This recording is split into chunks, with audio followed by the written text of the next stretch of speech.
Mom, we were just joking. Don't be so sensitive. That's what Ashley said as she held up my glasses like a prize, dangling them just out of my reach like I was some kind of fool. I stood there squinting at the blurry outline of my three adult children, each of them laughing. You should have seen your face, Mom, chuckled Brian. You looked like a confused little raccoon. They thought it was hilarious watching me pad around the kitchen counter, knocking over a glass of tea.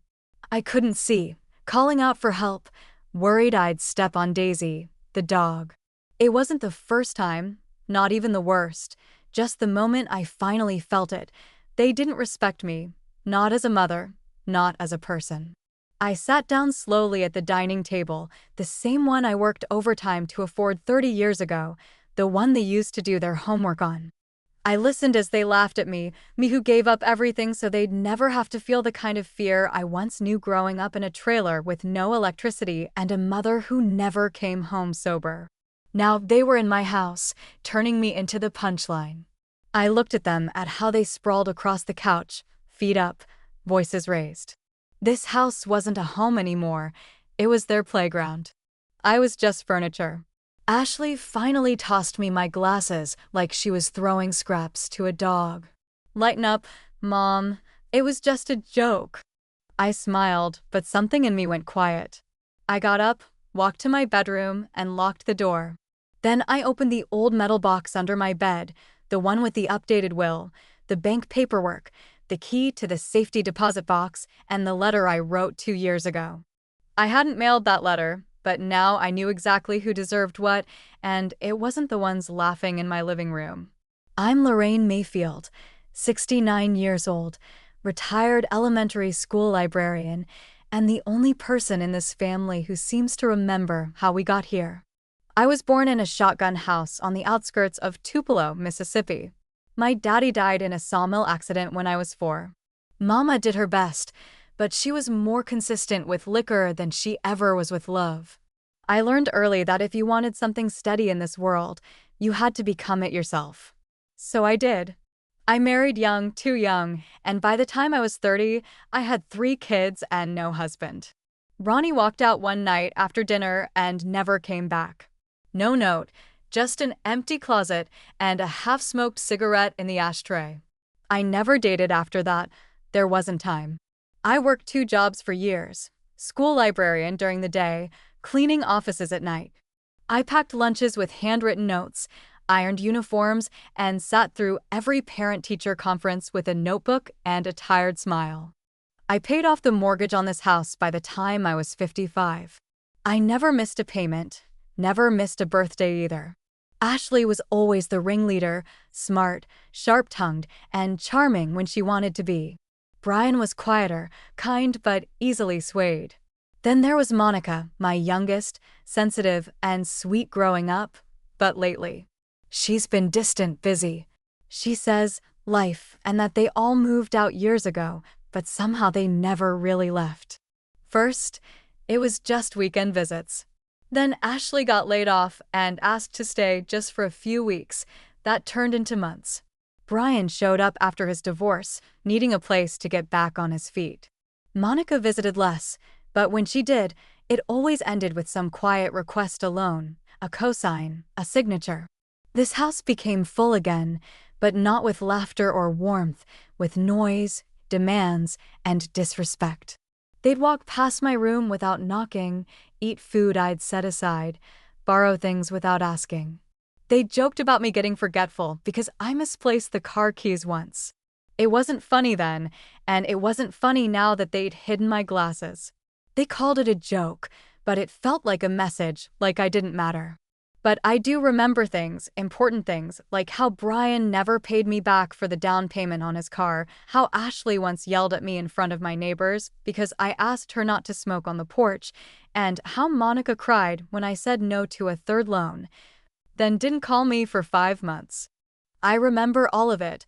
Still, I never complained, not really.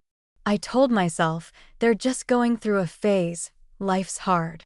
I reminded myself that I'd raised them better than this, that if I gave it time, the kindness I'd poured into them would return. But now I wasn't so sure. I'd been reading a lot lately, Books from the library, articles online, even some advice columns. There was one line that stuck with me: people don't change when you keep rewarding their bad behavior. That stayed with me, kept me up at night. The truth was, I'd been rewarding them with comfort, with silence, with a free place to stay and home-cooked meals, and they'd been treating me like a background character in my own life. I used to dream of growing old surrounded by laughter, family dinners, holidays where we all chipped in. I imagined a porch swing, grandchildren running barefoot in the yard, the smell of cornbread in the oven. Instead, I'd become a live-in maid with cataracts, invisible unless something needed washing, fixing, or paying for. That day with the glasses, it wasn't the first time I'd felt disrespected, but it was the first time I felt done. Because while they laughed at me, they forgot something important. They forgot whose name is on the deed to this house. They forgot who set up the life insurance. They forgot who holds the key to the safety deposit box. And maybe it's time I reminded them. It started with little things, almost invisible unless you were paying attention. Ashley would leave dishes in the sink and roll her eyes if I said anything. "You're retired, Mom. It's not like you've got anywhere to be." Brian, who once helped carry groceries from the car without being asked, now walked past me as I struggled with bags, earbuds in, like I wasn't even there. Monica would only call when she needed something, and when she did show up, she never stayed long. She always had one eye on her phone and the other on the time. I told myself I was overreacting. They were stressed. Everyone's busy. That's what people say, right? But then Brian borrowed my debit card just for gas, and I found out he used it to buy takeout 3 nights in a row. When I confronted him, he looked right at me and said, "Relax, it's not like you're broke." Ashley started making jokes around her friends when they visited. "Mom has her little routines," she'd say, mimicking my walk, my voice, the way I fold towels. They'd all laugh like it was cute, but it didn't feel cute. It felt like I was shrinking right in front of them. I'd make dinner, and no one would show up, or they'd eat in front of the TV, never once thanking me. They started leaving their laundry for me to fold, setting it outside my door like I was some sort of hotel maid. Once, I asked Monica if she could help clean out the attic with me just for an hour. She sighed and said, "Why do you always need help with something? You've got nothing but time." That one stung because I do have time. I just didn't realize I was supposed to spend it being stepped on. One Sunday morning, I woke up early and made a big breakfast. Eggs, biscuits, sausage, the works. The kind of breakfast I used to make when they were little and life felt hopeful. Nobody came down. At noon, I found them in the living room eating cereal straight out of the box, laughing at some show on Netflix. "We figured you were doing one of your moods," Ashley said with a shrug. Didn't want to interrupt. No one even asked if I'd eaten. I started eating in my room, not out of pettiness, but to protect my peace, and I noticed something they didn't even notice.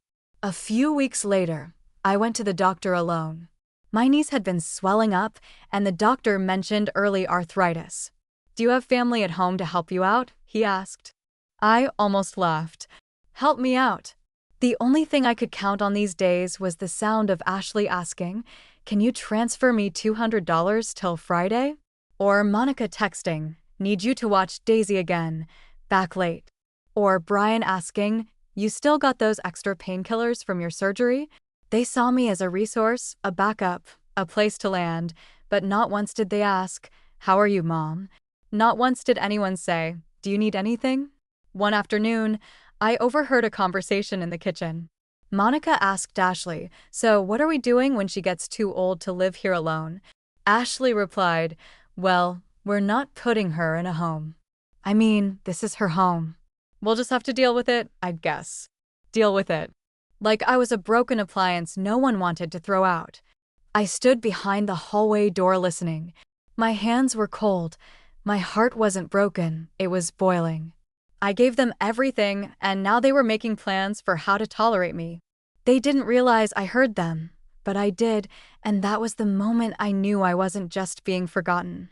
I was being phased out. It was just another Tuesday, or so I thought. I'd spent the morning trimming the hedges out front. Trying to keep the place looking like someone cared, I wore my old straw hat and a pair of gloves Brian said made me look like a cartoon granny, but I liked them. They made me feel useful, capable. Inside, I heard laughter, Ashley and Brian again, probably in the kitchen. I went to open the back door when I noticed something odd. It was locked. I jiggled the handle, tried the key I always kept in the little flower pot, nothing. Strange, I thought. Maybe one of them changed it accidentally. I walked around to the front where the door was wide open. I stepped inside, wiping my feet on the mat, and heard Ashley's voice from the living room. She keeps all her documents in that blue binder, I think, or maybe in that metal box under the bed. Monica mentioned it once. I froze. Brian was sitting on the couch, flipping through my personal folder, the one I kept tucked behind my old recipe books in the kitchen cabinet. "What are you doing?" I asked, my voice quiet but sharp. They both turned. Ashley looked startled for a second, then crossed her arms. "Going through your things." "Don't act surprised," she shrugged. "We need to talk, Mom." That phrase, "we need to talk," always means something bad. Brian stood up, holding the folder. "We've been doing some thinking. You're getting older, and it's time we take over some responsibilities, financial ones mainly." I felt a chill run down my spine. "What does that mean?" I asked. Ashley walked over, her arms still crossed, her voice too calm. "It means this house needs to be refinanced. We're going to put it under a shared name. You can keep living here, of course, but we'll handle the paperwork. You don't need to worry about all that legal stuff anymore." I stood still. "You went through my personal documents?" Brian looked annoyed. "You've got all kinds of assets just sitting there. You've got CDs, bonds, the will, the savings account with over $60,000 in it. We didn't even know until we started digging." They weren't embarrassed. They weren't even apologetic. They were entitled. Ashley walked over to the dining table and pulled out a stack of papers. "We already talked to a lawyer. We just need your signature on a few things. It's mostly formalities." She smiled like this was some gift they were offering me. My stomach sank. These were my children. I raised them, cared for them when they were sick, gave up vacations, nice clothes, even my own retirement dreams to make sure they never went without. And now they were plotting behind my back, trying to move my money around like I was already gone. "You think I'm stupid?" I said. It wasn't a question. Ashley's face tightened. "No, we think you're being stubborn." Brian stepped forward, trying a softer tone. "Look, you've always taken care of things. We get that, but it's our turn now. You're almost 70, Mom. What if something happens?" "Then it's my business," I snapped. I looked at the papers spread across the table. Transfer of deed, power of attorney, financial guardianship. Every page was a silent insult. Every line said, "We don't trust you." I walked to my bedroom, locked the door, and sat on the edge of my bed. My hands were shaking. I pulled the metal box out from under the bed and opened it. The documents were still there. My will, the bank statements, the letter I wrote 2 years ago after Brian asked me to co-sign a loan and then ghosted me for 4 months. That letter was addressed to the bank, instructing them to change the beneficiaries on my accounts to someone else, someone who had never asked me for a dime. Her name was Reina Delgado, my old neighbor's daughter. She used to mow my lawn for free when Brian was too busy. She brought me soup when I had the flu, even though I never asked. But I never mailed the letter. I didn't have the heart. I took a breath and stepped back out into the living room. "You want me to sign away my home?" "My money?" I asked, staring at them both. Ashley glanced at Brian. "It's not like we're stealing it." "You didn't even ask," I said. Brian ran a hand over his face. "Can you not be dramatic, Mom? We're trying to help you, but if you keep fighting us, we'll have to go through the court. You know how these things work. You get a little forgetful. They'll say you're not fit to manage your assets. Then it's out of our hands." My heart stopped. "What did you just say?" Ashley stepped in. "We're not trying to hurt you. We just don't want things to get messy down the road." They were threatening me, not with fists, not with raised voices, but with manipulation, legal trickery, emotional blackmail. the kind of betrayal that doesn't bruise the skin but leaves permanent damage inside. I felt a pressure in my chest. I sat down slowly, clutching the edge of the armrest. They didn't move, didn't ask if I was okay, just stood there waiting like vultures. I stared out the window, past the hedges I'd trimmed just that morning, and for the first time in my life, I felt powerless in my own home. They didn't see me as their mother anymore. I was a signature, a problem to solve, a wallet to access. For days, I moved like a ghost through the house. No one said anything about the papers again, not directly, but I'd catch the glances, the low whispers behind closed doors. I wasn't being asked for a signature anymore. They were just waiting me out, waiting for me to give in. I stopped cooking, stopped watering the plants. The dishes stacked up in the sink until Ashley finally did them, muttering loud enough for me to hear. If she's going to sit around all day, the least she could do is load the dishwasher. I spent most of my time in my bedroom. I didn't want to go out there, not to that kitchen table, not to that couch where they plotted my erasure. I'd sit in the chair by the window, staring out into the backyard. The azaleas were blooming again. Years ago, Monica used to pick the flowers and bring them in for the kitchen vase. She'd say, "They smell like sunshine, Mama." Where had that little girl gone? Sometimes at night, I'd lie awake and listen to the sound of them laughing in the living room. The same voices that used to scream, "Mama," when they scraped their knees now joked about my senior moments. I was in the house, but not part of it, like a tenant in my own life, and it hurt worse than anything I remembered. When Brian had the flu as a teenager, I stayed up 3 nights straight taking his temperature, rubbing his back, holding cold rags to his forehead. He used to cry and say, "Don't leave me, Mama." Ashley, after her first heartbreak, came home and crawled into my bed like a child, sobbing. I didn't say a word. I just held her till morning. I thought about Christmas mornings when I'd save all year just to buy them something special, even if it meant I got nothing. How proud I felt watching their eyes light up. I thought that counted for something. I thought love had memory, but now it felt like I was the only one remembering every sacrifice, every act of love. All of it seemed invisible to them. I began questioning myself. Did I raise them wrong? Did I love them too much? Was I a fool for thinking that giving everything would mean they'd give back when I needed them most? There was a time when this house was filled with warmth, sticky floors, loud music, birthday candles, homework scattered on the table. I used to sing while cooking, the sound bouncing off the walls. Now, silence, or worse, indifference. The thing about grief is it's not always loud. Sometimes it's quiet, slow, like water soaking into wood. I grieved them like they were already gone, but I also grieved me, the version of myself that believed love was enough. I looked in the mirror one morning and didn't recognize the woman staring back. There were bags under her eyes, deeper lines across her face, her shoulders were hunched, her mouth set tight like she was bracing for another blow. I thought, is this what I get? Is this all I am to them, a burden with a savings account? I stared at my hands, the same hands that held them as babies, that wiped their tears, that packed lunches and mended clothes, and stroked their foreheads when they were sick. These hands had built their world, and now they were seen as useless. Something shifted in me that day. Not a dramatic change, not rage or revenge, just clarity. I didn't want to yell. I didn't want to plead. I was done trying to prove my worth to people who refused to see it. I started moving differently, quietly, deliberately. I cleaned out my closet, donated half of my clothes, and boxed up my old photo albums, keeping only the ones that made me smile, pictures where I looked alive, radiant, laughing with friends or dancing in the kitchen by myself. I found the letter to the bank, the one I never mailed, and this time I mailed it, not in anger, in peace. They didn't deserve my rage, but I deserved my dignity. The morning it happened, the house was unusually still.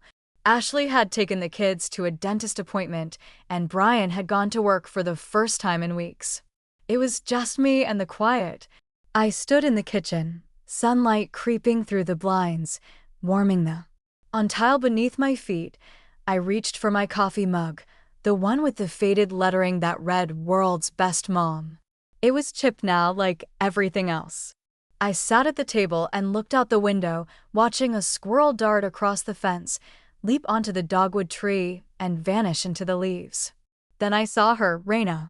She was walking by, heading to her new job at the community clinic downtown, still wearing that bright purple jacket she'd always loved. She glanced up and saw me in the window, and her face lit up. She waved like it wasn't strange, like time hadn't passed, like I hadn't become invisible. I waved back, and she changed direction, coming up the path. I opened the door before she knocked. "Miss Edna, I was just thinking about you," she said, her voice as warm as ever. "You look well." I laughed softly. "That makes one of us." She came inside, looked around, and immediately noticed the tension in the air. Some people can sense it without a word being spoken. She was always one of those. We sat in the living room, and I told her everything, not because I was looking for pity, but because I needed someone to see me, and she did. She didn't interrupt. She didn't judge. She just listened. When I finished, she leaned forward and placed her hand on mine. "You built this family," she said, "but they've forgotten the foundation they're standing on. Maybe it's time you remind them." That line settled in my bones like firewood catching flame. Maybe it was time. After she left, I stood at the kitchen sink for a long while, staring at the cracked counter, the dish towel folded just so. My home had become a prison, but only because I let it. No more. I pulled out a notepad and started writing, not poetry, not a journal, a plan. I listed out everything I still owned in my name: the house, the 2 savings accounts, the certificates of deposit, the small piece of land outside of town that Brian always joked was worthless. They didn't even know I'd kept that. Then I wrote down who had truly been kind to me in my later years: the neighbor who shoveled my walkway last winter, the church lady who brought pie every Sunday, Rhea who visited without expecting anything in return. I didn't want revenge. I wanted peace. But peace doesn't mean letting yourself be walked over. It means choosing what to carry and what to let go, and I was ready to let go of guilt, fear, and the hope that my children would change if I just waited long enough. They were grown, and I was done waiting. That afternoon, I made 3 phone calls, one to my lawyer, who nearly choked on her coffee when I told her what Ashley and Brian had been trying to do, one to the bank, confirming that my new instructions had been received and that my beneficiaries were updated, and one to a realtor. I didn't plan to leave immediately, but I wanted options. I wanted the knowledge that I could if I chose to. I also sat down and wrote letters, not emails, not texts, letters to each of my children. No threats, no begging, just truth. I reminded them of who I was, what I'd given, what I'd endured, and that from now on, my life, my choices were mine again. I ended each letter the same way: "I love you, but I love myself too, and it's time I act like it." I folded the letters and left them on their pillows. That evening, when Ashley came back and saw the realtor's card on the counter, she looked pale. "What is this?" she asked, her voice tight. I didn't look up from my crossword puzzle. "A conversation you'll need to have with someone else. I'm tired." I didn't yell. I didn't cry. And maybe that's what scared them most: the silence, the stillness, the strength. I didn't slam doors. I didn't announce my intentions with drama or tears. That would have given them something to feed on. No, I moved like wind, slipping through cracks, silent, determined, impossible to stop. Once I'd started, the first thing I did was take back my name. I drove myself, yes, drove, though they assumed I'd stopped doing that, to the county clerk's office and updated the title on my house. I'd left it sitting under a trust one created years ago, but now I restructured it completely, removing Ashley and Brian as successors. Instead, I named the local women's shelter and an education fund under my church's name. It felt good, like setting down something heavy I'd carried too long. Next was the land, that forgotten stretch of Mississippi earth near the bayou, the one they always called swamp garbage. Well, It turns out it sat right near where a new recreational park was being planned, something only someone paying attention would know. I contacted a land development group, and we negotiated a price that made me blink. 6 figures. I didn't pocket the money, I redirected it. Raina's name was on the grant. By Friday afternoon, it was listed as the Edna Rose Community Health Scholarship Fund, enough to pay full tuition for 5 young women of color going into healthcare. I smiled when I signed the wire instructions, not out of revenge, but purpose. You see, they tried to reduce me to a signature, so I gave it, just not in the way they wanted. While all this happened, I played my part at home. I made dinner once or twice, asked about the grandkids, read on the porch while Ashley's husband mowed the lawn, ignoring me like always. Brian still asked if I'd had time to think about the paperwork. I just smiled and said, "Everything's being taken care of." That wasn't a lie. Meanwhile, I sold off a few of my smaller savings accounts, quietly, smartly. Every dollar was routed. I made sure they couldn't access a penny. Then came the house. I listed it with a discreet realtor who specialized in quiet transitions. She found a buyer in 4 days, a retired couple from Georgia who wanted to be closer to their grandchildren. The sale was clean and quick. I gave them a good price under one condition. I had 60 days to vacate, and the transition would remain confidential. They agreed. I was still there technically, but the house was no longer theirs to inherit. Legally, I was now just a temporary resident. A young man from the church helped me pack boxes on Sundays when the kids were out. We stacked everything in the garage, labeled but not obvious. I donated most of the furniture and all the heirlooms they used to ignore but would probably have fought over later. I didn't need things, I needed peace. The lawyer sent me the final draft of my will via courier. I opened the envelope, read it once, and smiled. No room for misinterpretation, no legal tricks. The new beneficiaries were simple and clear: the women's shelter, the scholarship fund, and a few others who had stood by me with nothing to gain. My children? Not a dime. Not out of cruelty, but out of clarity. They had already taken everything they valued from me. Let them live with the rest. On a Tuesday morning, I sat down at the breakfast table with Brian and Ashley. I told them calmly that I had accepted an invitation to move into a senior cottage near the coast, one with a garden, ocean breeze, and people my own age. I'd be leaving the following Monday. Ashley's fork clattered on her plate. "Wait, what? You're leaving?" "Yes," I said, sipping my tea. "But what about the house?" Brian asked. "You're not serious?" "I'm not," I interrupted gently. "It's already sold. It's been finalized for 2 weeks." Silence. They stared at me like I'd spoken in tongues. "Why would you? Why didn't you tell us?" Ashley asked, her voice cracking. I looked at them both. "Because the last time I tried to tell you something, you hid my glasses and laughed." Brian swallowed hard. "We didn't mean anything by that. It was just a joke." "Yes, like telling me to sign papers I didn't understand, like asking me to trust you while you tried to write me out of my own life." Their faces flushed red guilt, shame, or just anger that they'd lost control. I stood and walked to my room, returning with 2 envelopes. "These are letters. They're not angry. They're just truth. You can read them now or later. That's up to you." I placed them on the table and walked away. That weekend, I left not with tears, not with regrets, but with my back straight and my heart full.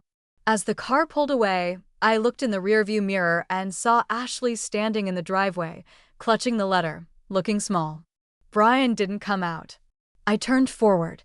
There was sunlight breaking over the treetops, a long stretch of open road ahead, and finally, I wasn't carrying anyone else's weight but my own. 3 days after I moved into my cottage near the coast, the phone started ringing. I didn't answer at first, not because I was angry, but because I wanted peace. For once, I wanted to let my own voice settle before hearing theirs. The first voicemail came from Ashley, tight-voiced, trying to sound calm, but I could hear the panic laced beneath it. "Mom, please call me back." We were confused, okay? We didn't realize you were serious. The realtor showed up here today. We didn't know the house was already sold. What's going on? This isn't like you. Just please call me back. She didn't say sorry, not really. I was confused, as if it was a misunderstanding. Hiding my glasses and pushing me to sign away my will felt like a misstep, not manipulation. I didn't call her back. The second call was from Brian. No voicemail, just 5 missed calls in a row. On the 6th try, he finally left a message. You blindsided us, Mom. You're being vindictive. After everything we did for you, you're just going to give everything to strangers, to that nurse girl? This is what we get. There it was, the truth behind the mask. Not concern, not regret, but entitlement. They didn't want me. They wanted what they believed they deserved. 2 days later, Brian showed up at the lawyer's office, demanding to see a copy of the new will. He got it, and according to my lawyer, he turned pale halfway through reading it. He tried to argue that I'd been manipulated, that someone had taken advantage of me. The lawyer calmly reminded him I had passed a full cognitive test prior to signing, that I'd provided written and verbal statements affirming my decisions, and that my signature had been witnessed and notarized. She knew exactly what she was doing, the lawyer said, and I suggest you respect that. Brian left furious. Ashley, on the other hand, took a different route. She showed up at the cottage unannounced. I was pruning lavender by the fence when I saw her car. She stepped out, her face softer than before. No makeup, no performance. Can we talk? She asked. I nodded. We sat on the porch swing. The breeze off the ocean carried the smell of salt and jasmine. I offered her iced tea. She didn't take it. I read your letter, she said, her voice barely above a whisper. It hurt, but I think maybe it was supposed to. I stayed quiet. She stared down at her hands, twisting her wedding ring. I don't know when I started seeing you as someone who was just in the way. You were tired, I said softly. I get it, but tired doesn't excuse cruelty. She nodded, a tear slipping down her cheek. I didn't think you'd actually leave, that you'd cut us out. You didn't think I could, she swallowed hard. So what now? I looked at the sea. Now I live my life, you live yours. If you want to build a relationship with me, not my money, not my home, me, then maybe someday we'll find something real again. She nodded, silent. Then she left, and I didn't cry when she drove off. I didn't feel empty, I felt clear.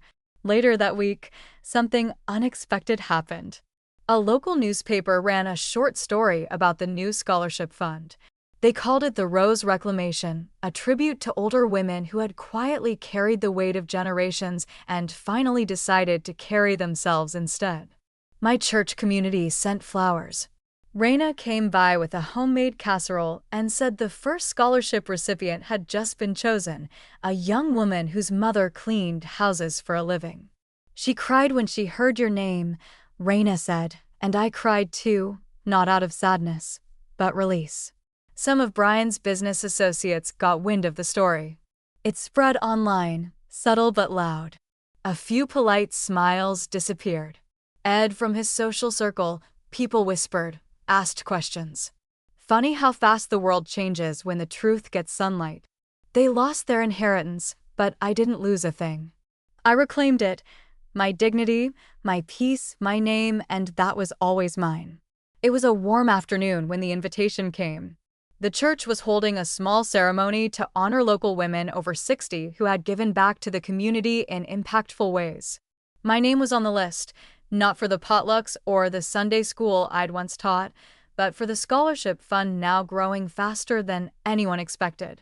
I hadn't planned on going.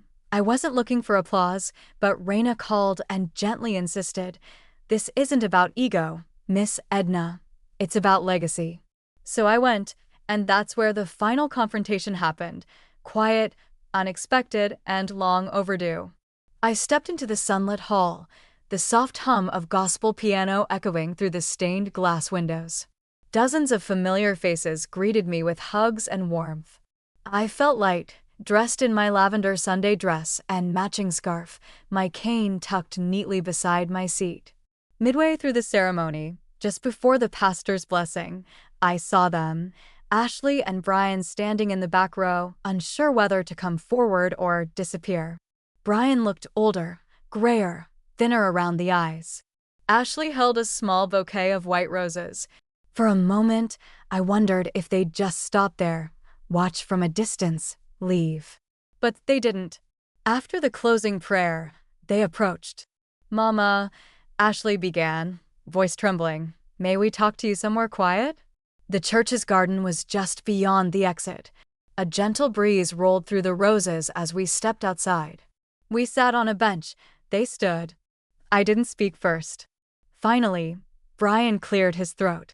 "We came because we wanted to say something. Not to argue, just to say it." I nodded, inviting the words. "You were right," he said. "We treated you like a problem, like furniture we were planning to rearrange." "I can't believe it took us losing everything to see that." Ashley added softly, "I think part of us expected you to always be there, quiet and agreeable. We didn't realize how much we'd taken from you until you reminded us that it was never ours." I studied them, not for weakness, but sincerity. "You didn't just take my house," I said quietly. "You took my personhood. You laughed when I couldn't find my glasses. You made decisions about my life without asking. And the scariest part is I started to think maybe I deserved it." Ashley wiped a tear from her cheek. "You didn't, not ever." Silence hung there for a moment. Then Brian stepped forward. "We don't expect forgiveness. We just want to say we're sorry. And if there's any way back, any way we can start over, we're willing to earn it." It wasn't a plea. It wasn't manipulation. It was something rare from them. It was honest. I looked them both in the eye and I spoke, not with bitterness, but with finality. "You lost my trust when you tried to own me, but you're my children. I'll always love you. That love doesn't guarantee inheritance, doesn't promise a place in my home, but it does offer something else." They waited, breath caught. "It offers a second chance, not to reclaim what you lost, but to build something new. Something not based on what I can give you, but on who we are now." Brian looked away, his jaw clenched. Ashley nodded slowly. "Thank you," she whispered. "That's more than we deserve." "Then don't waste it," I said. We stood together in that garden, sunlight cutting through the trees. I didn't hug them. They didn't ask. We simply shared a moment, raw, unscripted, real. Later that night, back at my cottage, I sat on my porch with a cup of chamomile. Raina texted me a photo of the first scholarship recipient holding her acceptance letter. The girl had written a note, "Miss Edna, I promise I'll make you proud." I looked out at the horizon, colors bleeding from gold to lavender. Justice, it turned out, wasn't always loud. Sometimes it came as a letter rewritten, a door closed, a garden bench where the right words were finally spoken. And sometimes it came as peace, not the kind someone hands you, but the kind you carve out yourself, one bold decision at a time. The days that followed felt like the gentle unfolding of a new dawn in my little coastal cottage. The walls no longer echoed with silence, but hummed softly with life. I planted lavender along the windowsill, its sweet scent mingling with the salty air. The sea breeze carried away the heaviness that had weighed on my heart for so long. Every morning, I woke without the shadows of worry looming over me, without the fear that my own blood might turn against me for what was rightfully mine. I found comfort in small rituals, brewing my morning tea, reading letters from the scholarship recipients, and writing my own thoughts in a worn leather journal. Each word I penned was a stitch in the fabric of my reclaimed life. The scholarship fund grew steadily. Stories came pouring in from young women who, like me, had been overlooked or underestimated. They found strength in the chance I gave them, and in turn, I found hope in their courage. Sometimes Ashley would call, not to argue, but to check in. The walls between us were no longer battlegrounds, but bridges, fragile but real. Brian kept his distance, still wounded by his pride, but the silence no longer felt like a chain. Most of all, I found myself.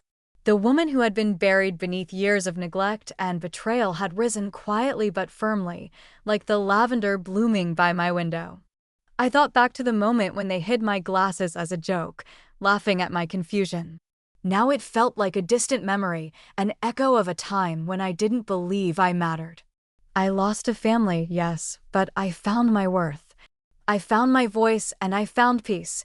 Sometimes the greatest victories come not in loud celebrations, but in the soft, steady reclaiming of one's own life.